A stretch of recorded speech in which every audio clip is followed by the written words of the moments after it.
إيه عايزين نتكلم النهاردة من الحاجات اللي أثبتها العلم إن ليه النبي عليه السلام نهى عن أكل البصل يوم الجمعة. والحقيقة ناس تقول لك ما احنا هنغسل سناننا بالمعجون أو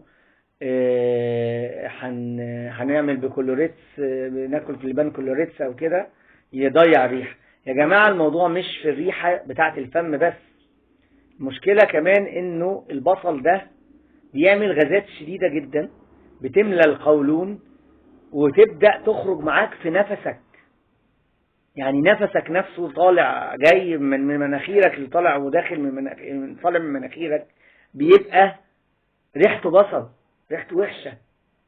فالموضوع مش رائحة فم، ده بيدخل في نفسك. ودي من الحاجات اللي أثبتها العلماء بتوع الجهاز الهضمي حديثا من سنين قريبة يعني. حبيت أشارككم، ده يعتبر إعجاز علمي يعني. نسأل الله تبارك وتعالى أن يعلمنا ما ينفعنا وينفعنا بما علمنا. السلام عليكم ورحمة الله وبركاته.